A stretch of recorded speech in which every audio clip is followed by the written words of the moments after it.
always joy. It's always joy. It's always chosen. It's always chosen. And always black. Always black. I'm always black. Hey, good people. So I am super, super happy to have this brother on my platform today. This is someone who, every time I see him, he is like elevating, okay? Like he is doing roles after roles, has great energy, great personality, a phenomenal creative talent. I am so, so happy to have Kamal Bolden here. How are you? I'm much better after that introduction. That intro that was peak. That was nice. Thank you. I try with the good intros. You got to start the interview with like good energy, keep it on a high note so you can go from there. I receive all of that. Thank you so much.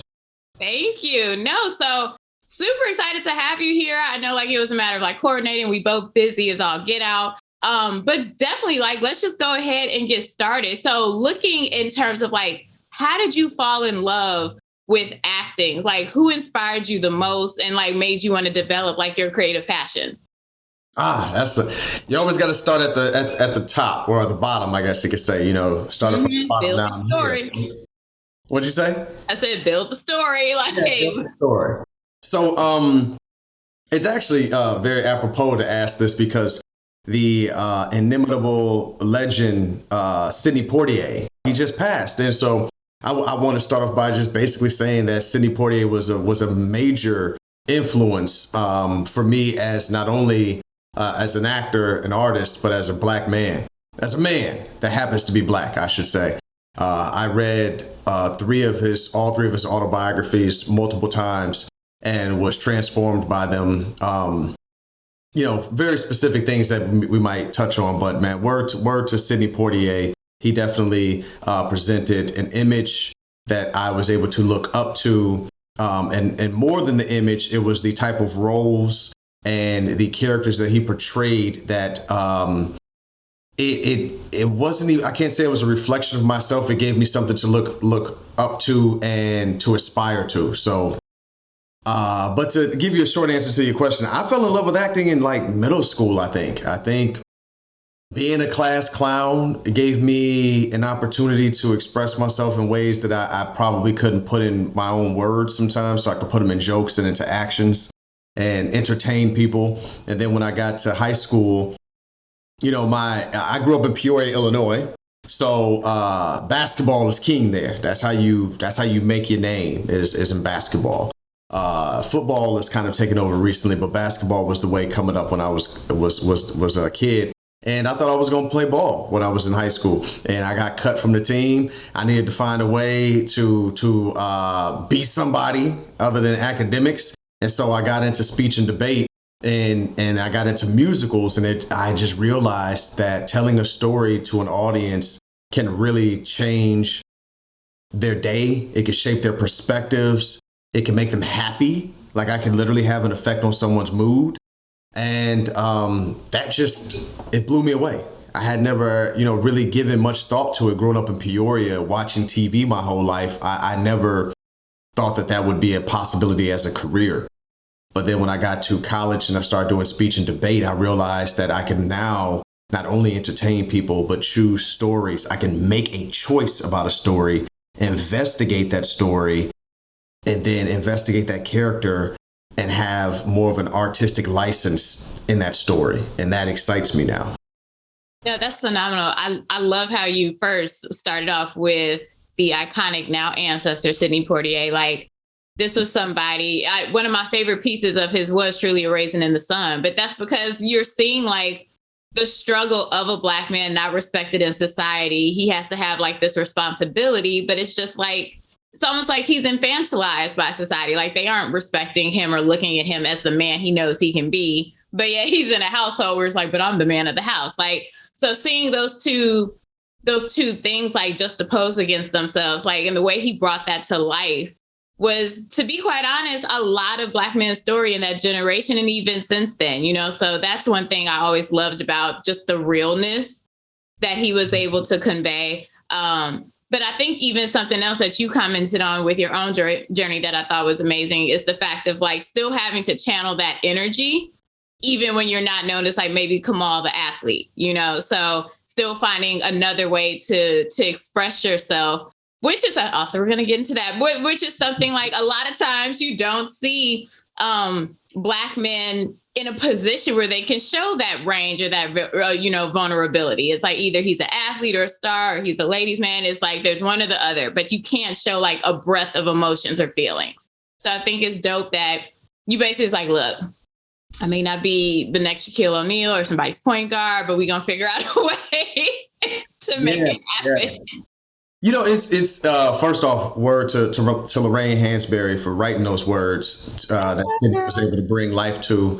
And you used the word, would you say infantilize? What was that word? Oh, infantilize. So it's a psychology term, but basically like an adult person who is trapped in a childlike behavior. Oh, so the root word is like infant. Mm-hmm. Okay. All right. See, learning something. That's why I came on here. I was like, I need to learn something. Now, let me pray that I pronounced it correctly, because a whole bunch of people going to be walking down the street like, see, he infantilized. He just don't even know what he be doing.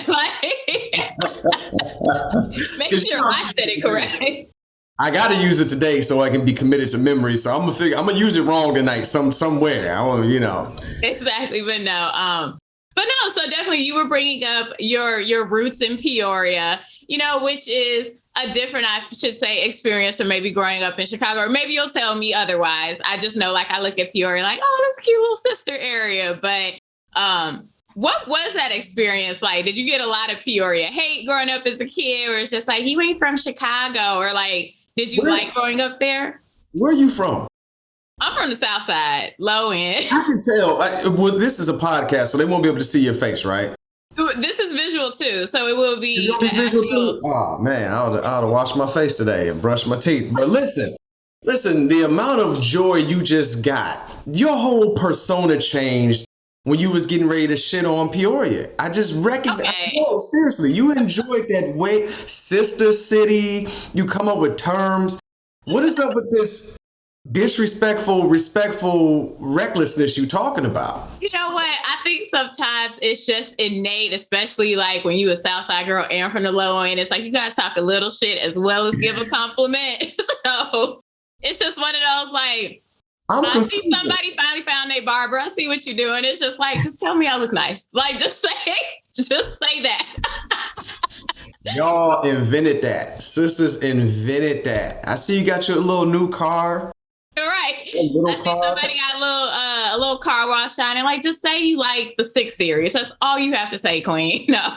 I'm not even gonna honor that and try to validate my city because it's not validated in its proximity to your city. You know what I mean? And while I'm on it, you can throw that whole city in the trash for all I care. Throw that thing in the lake. Okay? Wait, what city? What did you say? You know what city I'm talking about? No, I didn't hear you. For real. You can throw your whole city in the lake. Chicago? Chicago. Yes. Well, thank you, ladies and gentlemen, for joining. I know this has been a shorter episode than we expected, but as a community, we've got to be unified. And sometimes that just doesn't. No, I'm kidding. Like, I will code switch in a second for this shit. Like, how dare you? The way you switched that into that professional disaster relief voice on Public Access Network was amazing. C-SPAN, crisis media. Listen, your city, artistically, I spent 6 years there. The matriculation from Nashville to Chicago is like the foundation for like my career now. I mean, I could go all the way back in high school and college and speech and debate and all of that, but truly those years of doing theater, as well as television and commercials and industrials and taking classes in Shakespeare and all of that stuff in Chicago is invaluable to my career.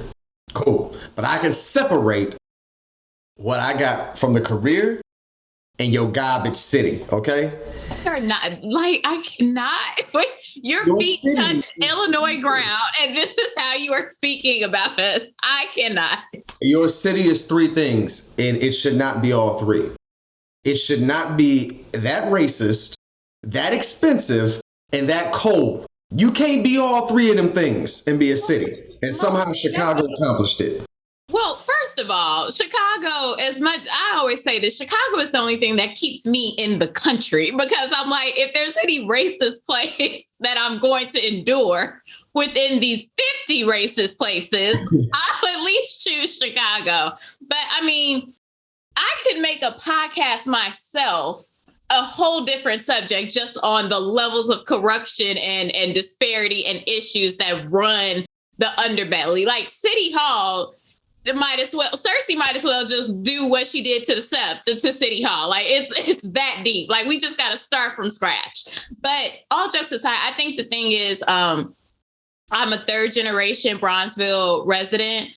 I recently moved to Chicago, or rather to Baltimore. But the thing is, like, having that foundation of my dad and my uncle and my, like, literally pointing to, like, that's where Red Fox got his hair cut, or at the Forum. Oh my God, when Nat King Cole came back, we stayed out for hours. Or knowing that my dad stood in line to see Emmett Till's body. So like every time I walk past Robert's Temple, it's just that thought process of like, he was 4 blocks away and could smell, like, just things that are very visceral, the good and the bad. So like, all jokes aside, like, Chicago is the biggest hypocrite in the world, but she's my hypocrite. It's just one of those things of like, I understand why people look at the city and just be like, what the hell is going on? But when you look at truly like the beauty of the community, when you've bent those blocks, I think it's like you understand, like, even for all it's crazy, there are so many amazing people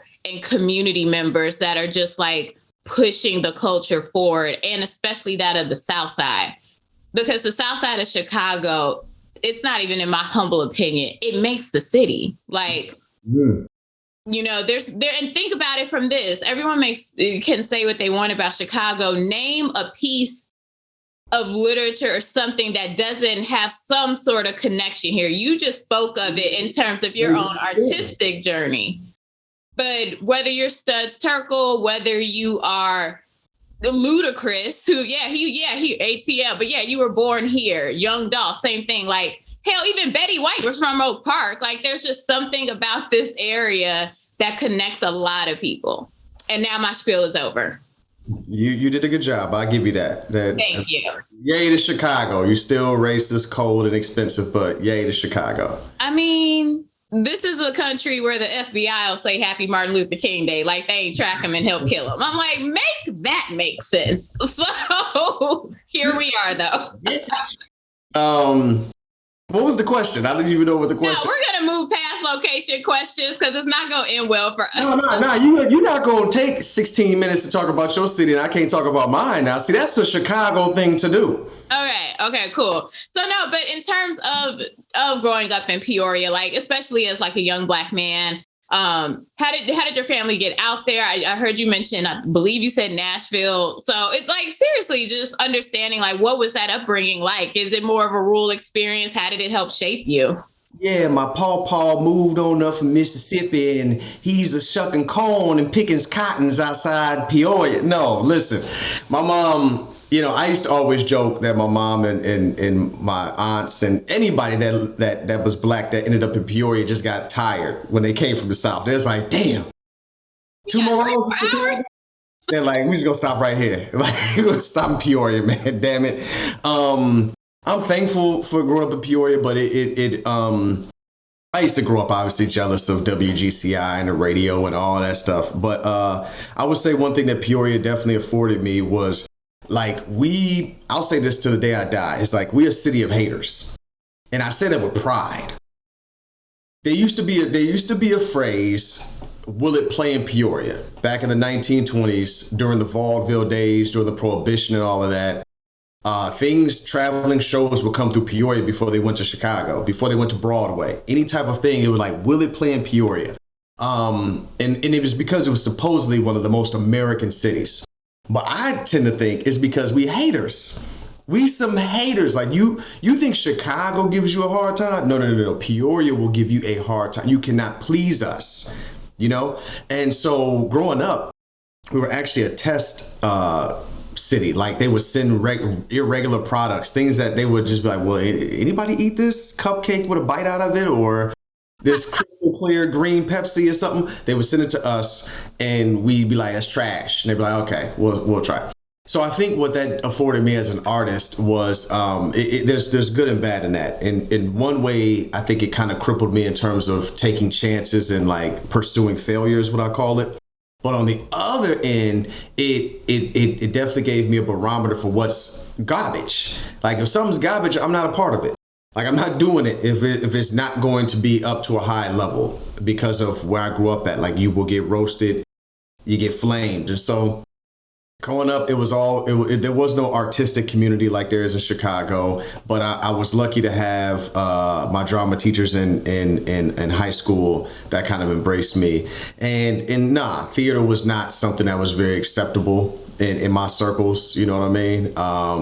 It was always assumed to be feminine, effeminate, homosexual, whatever you want to call it at the time, back in the early 2000s. So it was a struggle, but then again, I realized just like black men, I became a commodity as a straight black male in the theater community, and so there was like this other like kind of a privilege that I enjoyed in Chicago in terms of less competition than my sisters had, you know what I mean? And so I can go on and on about that, but there's a gift and a curse being a black man in theater. Okay, no, that makes total sense. And shout out number one to your parents. They were just like, look, so we're going to be here because I like the joke. That was a good one. But I think outside of that, it's a sense of bravery, I think, also when you step into theater, because it's just a sense of you're doing two things, exposing yourself as well as concealing yourself simultaneously. Because it's like I've always looked at it as like you're putting pieces of yourself or you're infusing pieces of yourself into your character, but then at the same time, you become or you should embody somebody else. So I think like to even start that journey at such a young age, like that's a huge undertaking. So shout out to, the support system around you, or just for you having that sort of sense of self that you were like, come hell or high water.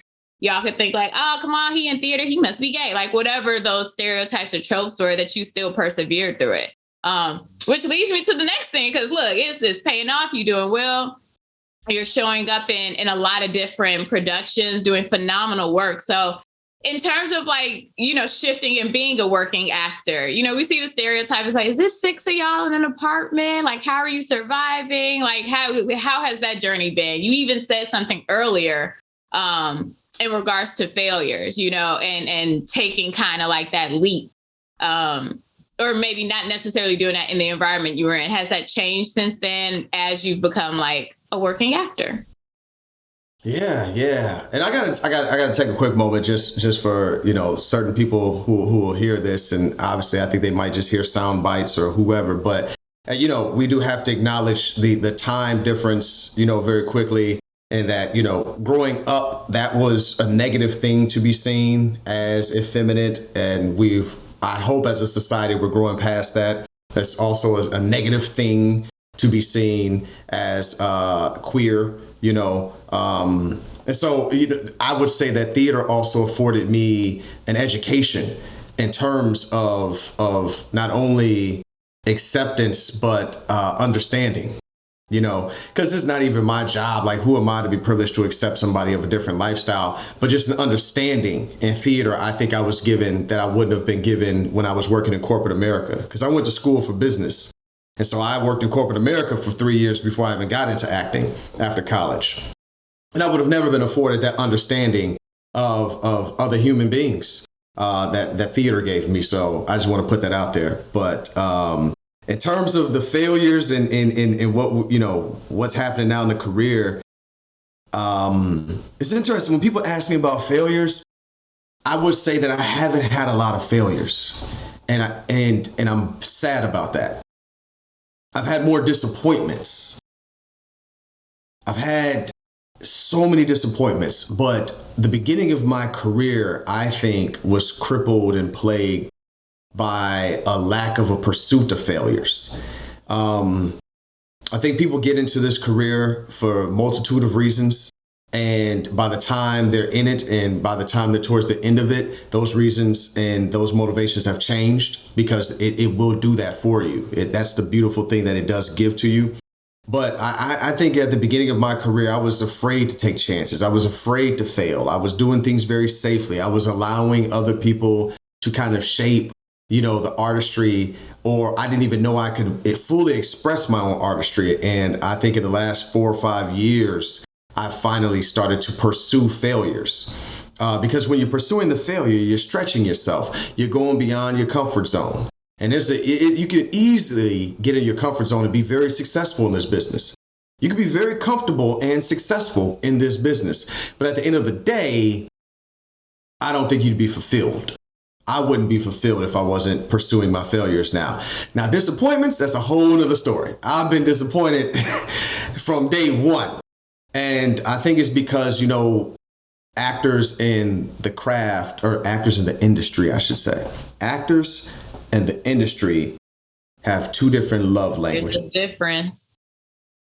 There's a difference. And I think the love language that actors speak for the industry, like how we show love, the industry shows love in a different language. So to stay on that same motif, like I think for us actors, we want gifts. We want acts of service. We want the roles and we want the work and we want you to, to give us work. We want that quality time. But the industry is like, nah, I don't see you that way. I'm not messing with you like that. You're not that bad. You're not a baddie. You're not fine. Now that I think about it, it's kind of similar to a relationship in the fact that like the industry sees us the same way like we kind of operate and see people in relationships or pursuit of relationship. You might, as you fix your hair and coif your shit and everything. Okay. Let's seen you. Cut. No. But social media now, you might look at a person and say, and I'm just, this ain't me, but somebody might be like, she a 6, you know what I mean? She ain't really got that many followers. She not that bad or whatever. So I'm gonna treat her that way. I'm not gonna give her acts of service. So I'm not gonna give him this, that, because he's not that bad. And the industry is the same way. You don't have this many followers. You don't have your angles correct.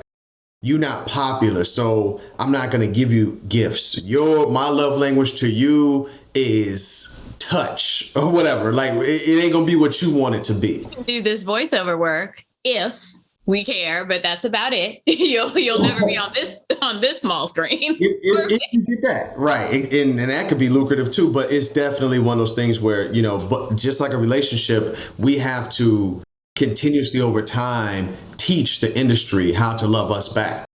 Like we're showing the industry so much love. We're giving it the acts of service. We're giving it the gift. We're giving it our gift. We're spending so much quality time with it. We're giving it so many words of affirmation. It never gives it back to us. And crafting, this is like a time where I'm seeing so many amazingly different, like just crafted stories coming out of Black and brown artists, in front of the camera, behind the camera, like just coming up with really unique perspectives and showing, yes, that we're not a monolith. So to me, it's just something where, as I have humbly looked at it, because I'm not, even with me doing what I do, like I'm not an actor, right? But when I look at it from the outside looking in, I'm just kind of like, validate yourself too.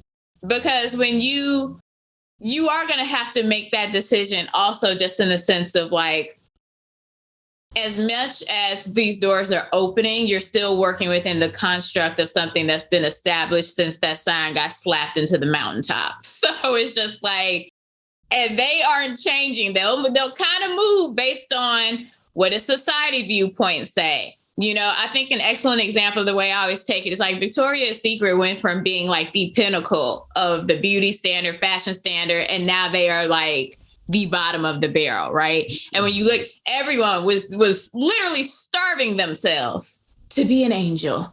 And now you see them trying to do like size, or body positivity or size inclusiveness. And it's like, girl, we ain't forgot how y'all only had a bunch of double zeros coming down that runway, like, or how you would, the stories of how you all would even vet these girls and the pressure that you put on them. And so I think it's kind of like, it's almost like a slight parallel of looking at just that part of the industry too. It's like, validate yourself in what is going to be beautiful. What's the story that you want to tell? And also not getting caught up in the metrics of it, because you hit the nail on the head. People now will completely just start off, even whether it's management, representation, whatever. And they'll be like, oh, well, what's their following?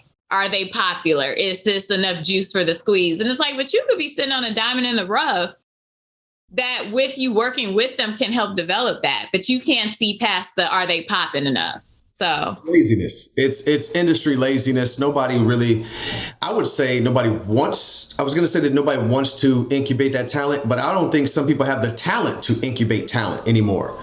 And so in our department, what artists were what development?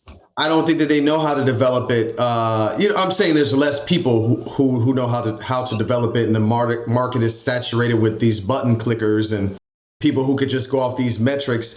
And now, obviously anything in our society that recognizes its power for the most part when it comes to like commercial and commerce or whatever you want to call it, it's gonna get skewed. None of it's going to be pure after a while, but people are always looking for an easy way out. Is that a fly?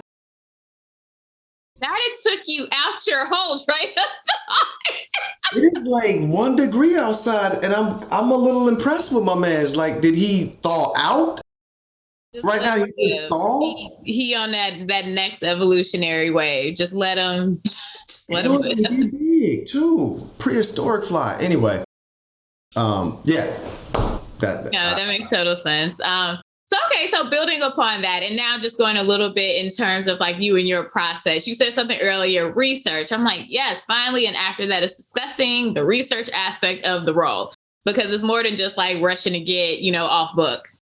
When it comes to the research that goes into like the roles, like how do you prepare? And I'll even use this as an example, like that scene in The Resident. I was like, holy shit. Like it was, I thought you were married and just had a newborn. Like, and that's like, it literally, I was like, my God, did this happen to you? Like, what the hell? Like that to me is when you embody it, that is the heart of acting or really getting people to believe you. How do you prepare for something that is, very visceral? It's not like a happy ending type situation. And then how do you like balance those emotions and then go back into like Kamal, the person? That's a great question. And I've always, I've thought about this. I was like, if I ever get asked this, how do I answer? Because I'm always thinking that people aren't really interested in the actor's process. We just want to see the result. And I don't know, but you've asked it now. So it's a great question.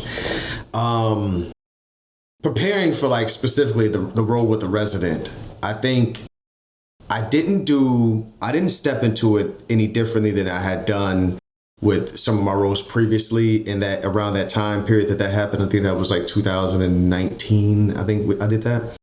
And so my process was pretty refined at that point in terms of the amount of research I have to do in terms of the character development. Like I have literally documents, worksheets that I go through when I'm answering questions like the age and the disposition, the strengths, the weaknesses, all those different things, siblings, because all of these different factors obviously affect a person's personality and how they're going to react to situations, So that's that's the fun thing, the investigation of the character. And there are no right or wrong answers. So that even makes it more fun. I'm creating this on my own. The director does not give me any direction in this. It's all the research and things I do on my own, right? That particular role, I enjoyed an advantage by showing up to set. And the first person I saw was Malcolm Jamal Warner. It was an icon, a television icon, and a very respected brother. And I could tell from how he approached me, his tone of voice, and what he said about that particular episode showed me this episode meant more to him than any other episode up to that point in terms of The Resident. It meant a lot to him.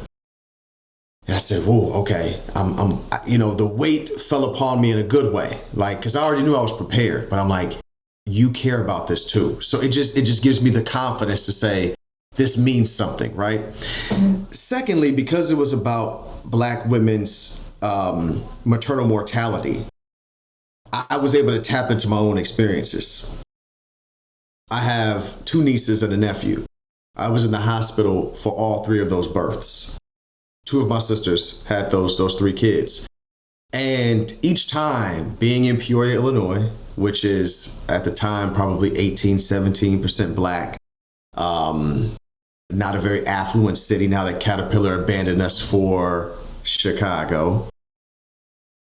Yeah, not mad about that. But anyway, being in those specific situations and seeing cultural bias against my sisters, like, I remember my older sister, they wanted to give her a second epidural. And my mother was like, what? No. And they were pushing she's in so much pain, and this will just do it. And there's other ways to, 1 epidural is enough. A second one, as I get on my phone, and I literally, because everything is on Google, right. 2 epidurals, side effects, article upon article, And so it's like you didn't even, I could tell the nurse didn't even, the doctor's not even, they don't care. They just want to just throw some stuff out there. It's a Black woman, whatever. She's probably, does she have a ring on her finger? Is she even married? Like, I can see the judgment in everything in those births, to not checking in regularly. It was a lot of frustration as an older brother. You know what I mean? And when you ask questions, and they see me on my phone, they have a disdain for me because I'm researching what they're saying. It's just like, wow, I was able to tap into those frustrations to portray what Charles Johnson IV was going through with his wife, the late Kira, and I actually got to talk to him beforehand. So his story, his voice, everything just really gave me all I needed to when I got on set with Vanessa Antoine, who played my wife, who's a phenomenal actress. I was like, I'm full. Like, I'm just very full. And then the icing on the cake that took me there after all the research was receiving a Black woman coming in onto set and having her infant with her. And I just remember feeling so, because of the subject matter of it, I remember having so much of a sense of like, I needed to protect these 2 people, these 2 humans with everything. Everybody on set was very respectful, but even if somebody, like, there was a crew guy that got close, like he wasn't looking, I was like, yo, whoa, there's a baby here. There's a baby here, bruh. Like, watch where you going. You know what I mean? Like, we have a valuable life here. It really put me into the sense of what it felt like to be Charles at the moment. And so I was just blessed to have that opportunity. And it's one of my favorite jobs I've ever done. I was going to ask you that. You just answered it in terms of where it lists for you in your heart. But I think the thing, me being a single woman, I haven't experienced motherhood yet, but even just the stories that I've heard from my girlfriends, like literally this week, a good girlfriend of mine just gave birth, and we've always been more so holistic. So she was like, I went to a birthing center. And so like just listening to her and like the process of what she was talking about, the research that she had done, and just, it is sad that across the board, no matter, like I've had to advocate for myself so many times and like figure out the trick language you need to use to put a medical professional on notice to get them to do what you need them to do. But even watching that story, like just something that is supposed to be the most joyous moment in your life, like you and the person that you love more than anyone else are bringing like your legacy, an example of your love, and to have that ripped from you, that experience, and now to be sent crashing to the pits of hell because of other people not treating that person with that sanctity and that respect.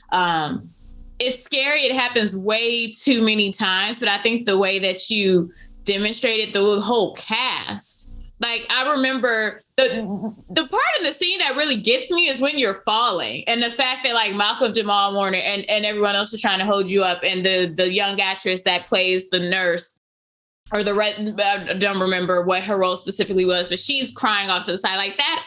I don't know what that probably felt like when the director said cut after something like that. But I think it was beautifully acted and just showed, like, not only that, like, your range. Because we've also seen you in funny things too. It's like, he a fool and a half. But to see both, I think that is something that was so needed, to show what that looks like when you just don't respect or pay attention to someone because you can't see me past my melanin. So. Yeah, it was a beautiful thing, and like you said, when the director said cut, it definitely wasn't an immediate like snap out of it. None of us could snap out of it. We have a job to do, so we have to prepare for the next take. But it definitely stayed with us from take to take, and there's a process I have to go through now to decompress, because I hold that energy and that trauma in the body for days to come. It's not, and I'm trying to find ways to deal with it in a healthy way, so. That makes me so happy to hear, because, and we hear the stories that, oh, this is what happened to Heath Ledger, or this is what happened to Michael K. Williams, or, when you're a method actor. And I've always kind of been confused by that saying, in the sense, I'm like, isn't a true artist, aren't all actors then a method actor? But I'm like, not my world, not gonna get into the language. But I think that's great that you have, whatever those personal things are that like help you recenter yourself. Okay, so we're gonna get a little bit lighter. Outside of centering yourself, like, let's be real, like, I know for me, right? I got a couple of wars under my belt, and it has not changed me. It has not changed me in terms of like, how I feel about other people. I've never been a condescending person, right? But there are moments where I be in the house like, ha, see you, mama. Like, so how do you like balance that energy, or who around you is like, boy, if you don't sit down somewhere and go rake these leaves out my yard, like who is it that like helps you stay grounded when you come off a roll? And it's like, yeah, we saw you with Lil Rel. Okay, fine. You was over here with Jay Ellis kicking it. That's cute. We don't care. Like, what helps ground you?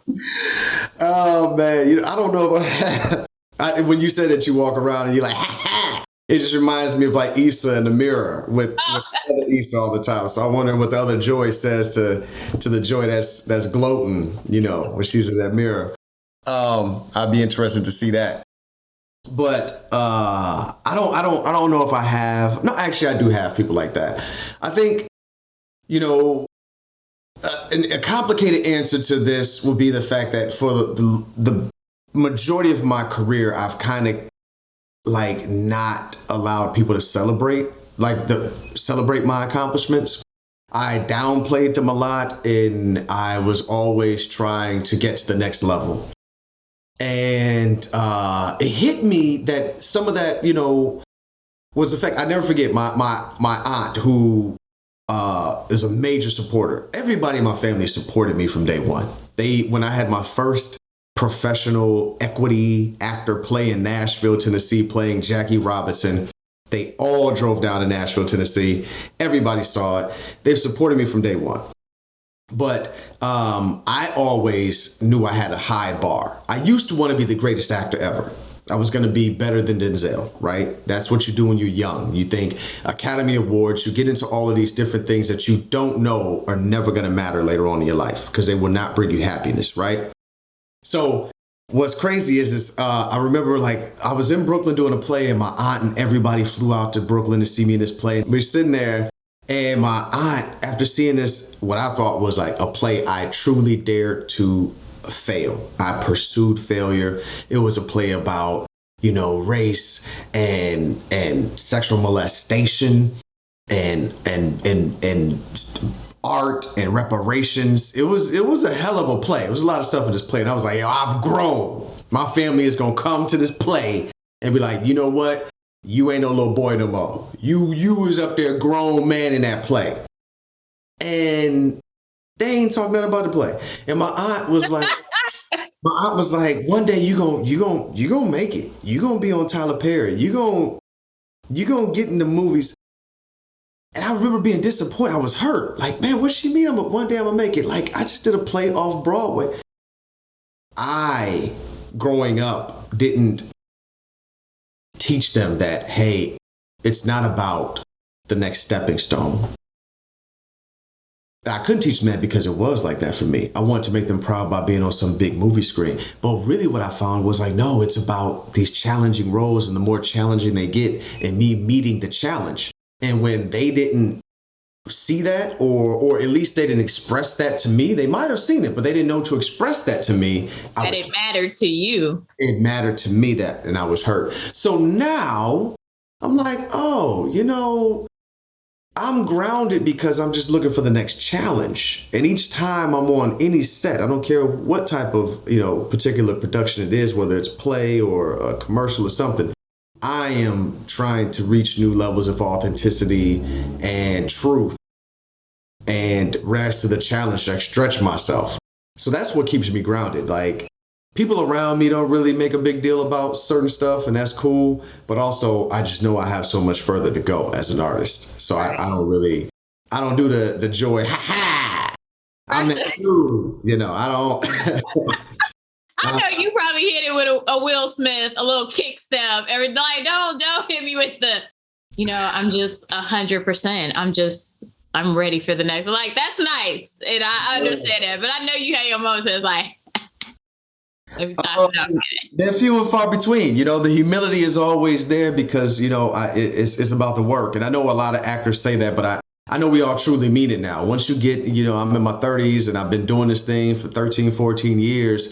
I truly recognize now it's about the work. It ain't about, like, for instance, recently I posted on social media about what happened with the season finale of Insecure.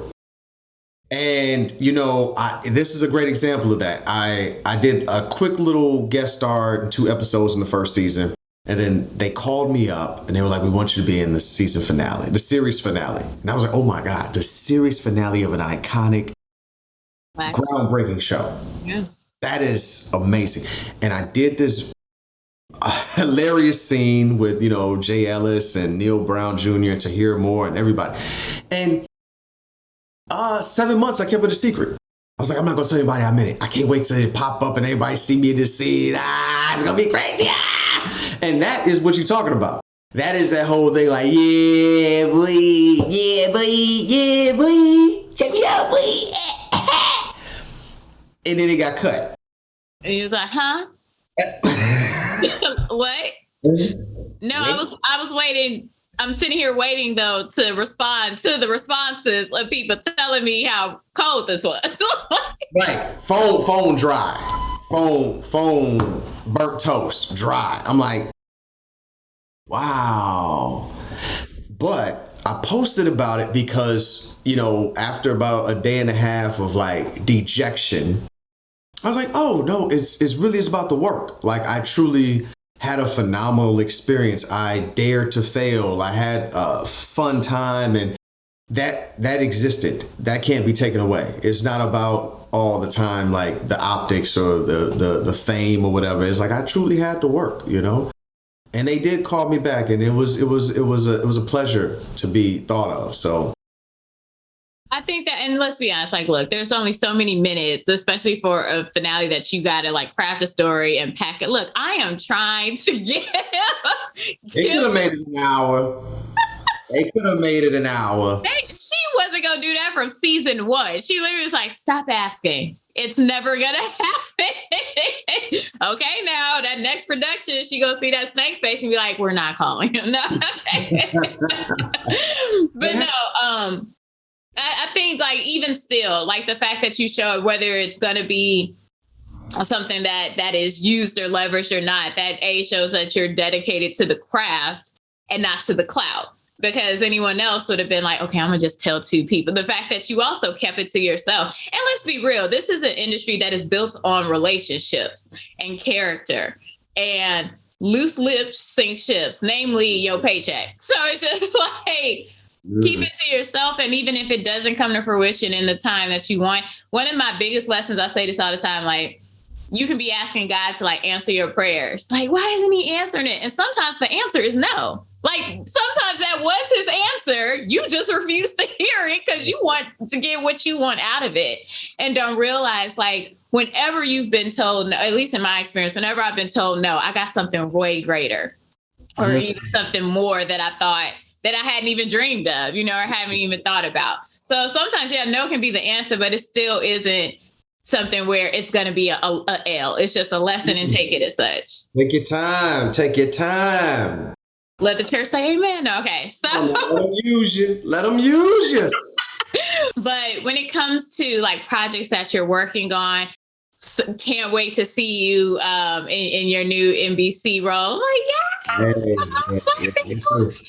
The funny thing was, I kid you not, I was a part of the premiere team for Chicago Fire for season 1. So like that was at the Chicago Historical Society. I remember like the fire chief was at the city came out, and I remember like meeting Dick Wolf and just being like, this man's so rich, like this is a different type of velvet. Like it's the middle of July, or no, it was October. It was a little brisk outside, but he just walked in with like, it was almost like a cashmere velvet blend. I'm like, what animal is this? Like, but he was just so nice. Fly, like he was a pimp or something. I ain't never seen Dick Wolf in real life. Does he look like a pimp? No, he walks in like wealth, but he's very nice. There's no other way to. Okay. It's lux. The funny thing is, I always look at wealth as like when it's muted tones, but it feels like like Heather Gray, shouldn't feel that luxurious at times. I'm just like, how did he accomplish this? like, is this slate? Like, what is this? But yeah, so. Wow.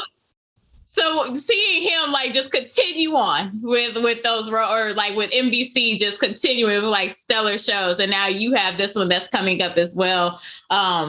What are the aspirations and the goals? Because I'm like, you talk about, well, no one really knows me now. I'm like, enjoy that, have fun. Okay. Yeah, I don't have any specific aspirations for the show other than I want it to be wildly successful because it's very liked.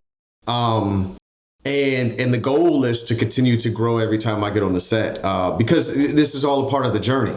This isn't going to be my last television show. It's not going to be my last opportunity to do what God has gifted me to be able to do. So I just no longer get on there and start thinking about what I'm going to do after this. I'm like, I am writing right now because I'm going to make my directorial debut this summer with a short film. But thank you. But in terms of the acting part about it, like I'm just enjoying soaking up being a series regular for the first time. It's a different amount of confidence you get knowing that your job is somewhat secure. I say somewhat. Anything can happen. But, I don't go to that table read with any trepidation like I used to. When you're a guest star, you can get fired. Any day you can get it. you can get the can. You can get the pitch. Right. You read the script like a car crash. Really? I've been here for 2 weeks. So like it's crazy. So I'm just really soaking in that. I'm soaking in the amount of trust that comes from my producers and directors being a series regular. I don't take that for granted. When I come on set, they trust that I've done the work. They trust that my choices are bold and that they're competent.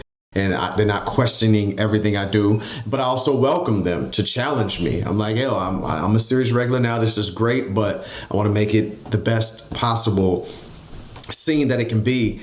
And in terms of like that, what might come from it in terms of visibility and all of that, like I'm not going to switch nothing up. I know you got to level up. Like I know in terms of like Instagram and Facebook and interviews and all that, I'll do the press for it. But I love connecting with real people like yourself, and keep that going. But, yeah, listen, I am in the gym now, you can't tell up under this shirt, but I'm getting there. You know what I'm saying? I'm putting down the fruit snacks and the bacon, and I'm trying to get, I do want to do some other things in my career. Right. But, I'm not finna be doing gym selfies and videos, workout shirtless. You can do a gym workout video. You do gym workout videos. You're showing people your progress.